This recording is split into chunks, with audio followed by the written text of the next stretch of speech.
Teknologi merupakan sebuah metode praktis yang digunakan untuk menciptakan sesuatu yang berguna dan bisa digunakan secara berulang kali.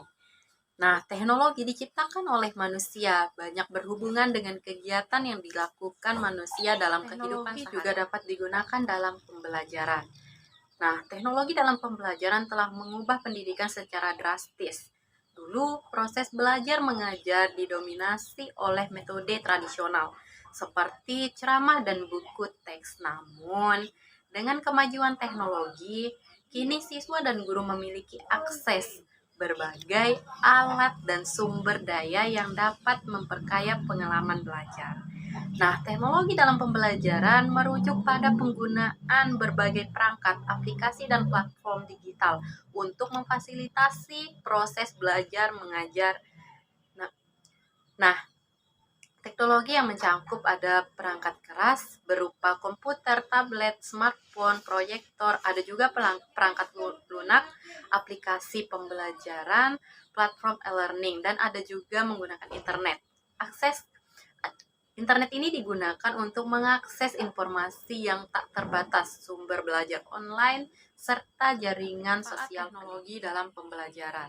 Yang pertama, pembelajaran yang lebih personal. Maksudnya di sini teknologi memungkinkan pembelajaran disesuaikan dengan kebutuhan dan gaya belajar masing-masing siswa. Nah, yang kedua, akses informasi yang lebih luas.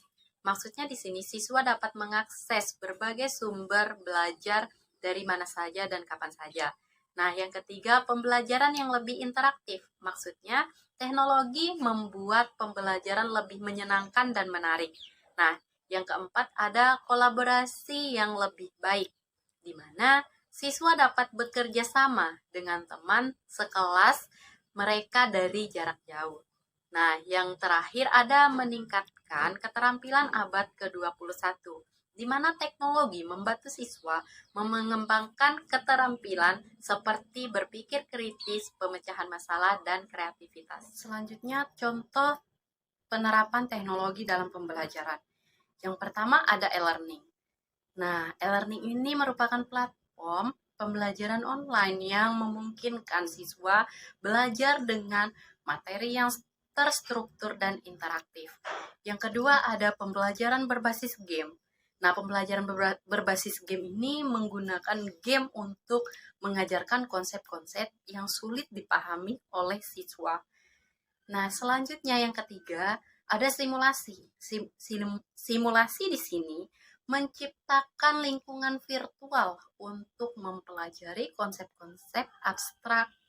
Nah, yang keempat ada video pembelajaran, di mana video ini berupa video tutorial, animasi, dan film dokumenter untuk memperjelasnya. Ada 5 model pembelajaran. Yang pertama ada digital storytelling, yang kedua problem based learning atau biasa disebut dengan PBL. Yang ketiga ada project based learning atau biasa disebut dengan PJBL. Yang keempat ada discovery learning. Yang kelima ada literatur. Yang pertama digital storytelling. Nah, digital storytelling ini atau pembelajaran berbasis cerita merupakan suatu pendekatan pembelajaran yang memanfaatkan kekuatan cerita untuk menyampaikan informasi dan konsep dengan menyajikan materi pembelajaran dalam bentuk narasi yang mudah dipahami oleh siswa dan juga menarik dan bermakna. Nah, prinsip dasar model storytelling ini yang pertama adalah berpusat pada cerita. Nah, maksudnya di sini semua materi pembelajaran disajikan dalam bentuk cerita yang relevan dengan kehidupan siswa. Nah, yang kedua ada emosional. Maksudnya di sini cerita mampu membangkitkan emosi siswa sehingga mereka lebih terhubung dengan materi pembelajaran. Nah, yang ketiga ada imajinatif. Maksudnya di sini cerita merangsang imajinasi siswa dan mendorong mereka untuk berpikir kreatif. Nah, yang keempat ada mengenal. Maksudnya di sini cerita membantu siswa mengenal dunia di sekitar mereka dan membangun pemahaman mereka lebih dalam. Yang kedua ada problem based learning atau biasa dikenal dengan PBL. Nah, tujuan dari PBL ini mengembangkan keterampilan berpikir kritis, pemecahan masalah, dan kolaborasi. Nah, PBL berpusat pada sebuah masalah atau pertanyaan yang otentik dan relevan dengan kehidupan nyata. Nah, siswa didorong untuk mencari solusi dari masalah tersebut secara mandiri dengan menggunakan berbagai sumber informasi. Nah, selain secara mandiri, siswa juga bisa berkolaborasi dalam suatu kelompok kecil untuk menganalisis masalah, merumuskan hipotesis, dan mencari solusi. Nah, adapun contoh PBL, siswa diminta untuk menganalisis masalah polusi udara dan mencari solusi yang inovatif. Nah, di sini juga siswa bisa membentuk suatu kelompok kecil untuk mendiskusikan solusi dari masalah polusi udara tersebut. Yang ketiga, di sini ada Project Based Learning atau biasa disebut dengan PJBL. Nah, tujuan dari PJBL ini mengembangkan keterampilan kreatif, komunikasi, dan presentasi. Nah, PJBL berpusat pada sebuah proyek yang kompleks dan bermakna. Nah, siswa bekerja sama untuk menghasilkan produk akhir yang nyata seperti presentasi, model, atau karya seni. Nah, proses pembelajaran melibatkan berbagai tahap, mulai dari perencanaan hingga evaluasi. Adapun contoh dari PJBL, siswa membuat infografis tentang isu sosial yang sedang terjadi. Nah, kelompok siswa merancang dan membangun sebuah taman mini di sekolah. Nah, jadi pembelajaran PJBL ini dia hasil akhirnya itu berupa suatu produk. Nah, contoh di sini contoh yang pertama. Nah, hasil produk akhirnya itu sebuah infografis tentang isu sosial. Nah, dan yang kelompoknya itu menghasilkan produk akhirnya. Ada discovery learning.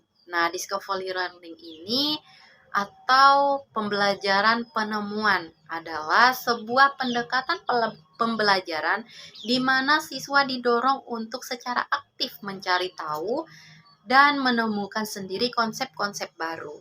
Nah, alih-alih diberikan informasi secara langsung, siswa diajak untuk menjelajahi, bereksperimen, dan menarik kesimpulan berdasarkan pengalaman mereka sendiri. Adapun prinsip dasar discovery learning, keaktifan siswa.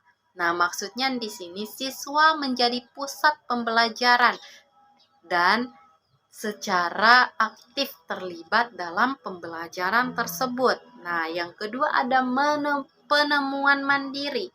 Nah, maksudnya di sini siswa menemukan pengetahuan baru melalui eksplorasi dan penyelidikan. Nah, yang ketiga ada konstruktivisme. Maksudnya di sini pengetahuan dibangun oleh siswa sendiri berdasarkan pengalaman dan interaksi dengan yang kelima atau yang terakhir di sini ada literatur circle. Nah, literatur circle merupakan sebuah metode pembelajaran yang melibatkan siswa dalam diskusi kelompok kecil tentang sebuah teks bacaan. Dalam lingkaran literasi, setiap siswa memiliki peran yang berbeda dan berkolaborasi untuk memahami teks secara mendalam.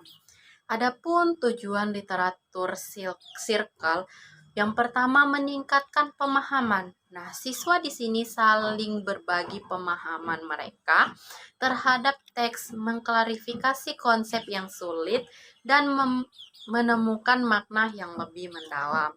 Yang kedua di sini ada mengembangkan keterampilan berpikir kritis. Melalui diskusi, siswa dilatih untuk menganalisis sebuah teks, mengevaluasi argumen, dan menarik kesimpulan. Nah, yang ketiga ada memupuk kecintaan membaca. Maksudnya dalam lingkaran literasi menciptakan suasana yang menyenangkan dan kolaboratif sehingga siswa lebih termotivasi untuk membaca. Yang terakhir di sini ada meningkatkan keterampilan komunikasi. Nah, siswa belajar untuk menyampaikan ide-ide mereka dengan jelas dan efektif serta mendengarkan pendapat